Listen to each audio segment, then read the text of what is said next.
the big question that comes out of this is, how do we move from collective agreement and into actual accountability without it being more work for our entire team? Because I think that's where everything starts to break down, right? The whole team's stretched out too thin.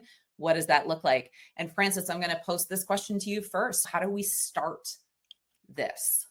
So I think definitely the first thing to take into consideration with this is we got to acknowledge the fact that there's shared frustration. That's the reality. We know that whatever it is, whether the change that you're looking at is whether it's bringing your departments together to create an event, or if it's bringing your teams together to start working on your strategic plan, whatever that is, I think as long as we all understand, we know that this is going to be a process, understanding that's being heard and understood, I think we overcome that obstacle, because then I think where we go from the collective agreement, right?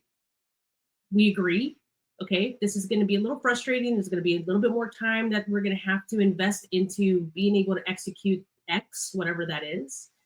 But from there, I come from an operations background, so I'm constantly thinking about processes, procedures, and stuff. And one thing that I've definitely learned, having been in the nonprofit world, is we want to make big change. We want to affect change at any level. And we think that it has to be grand.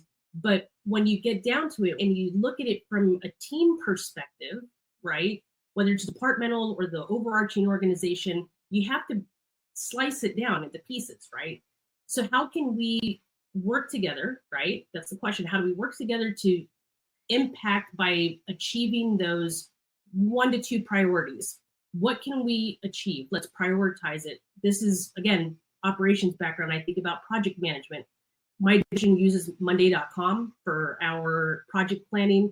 It's a fantastic tool. It helps with maintaining accountability and stuff. But again, if we really incorporate project management tools, clear communication within your teams, and being able to see how does that progress show in the big picture, that will help with facilitating that understanding of, hey, we know that there's going to be a lot of moving pieces that are involved in this, but if we can see how that progress is building up and building up to that end goal, that's, I think, what's going to help with teams be able to maintain that actual accountability.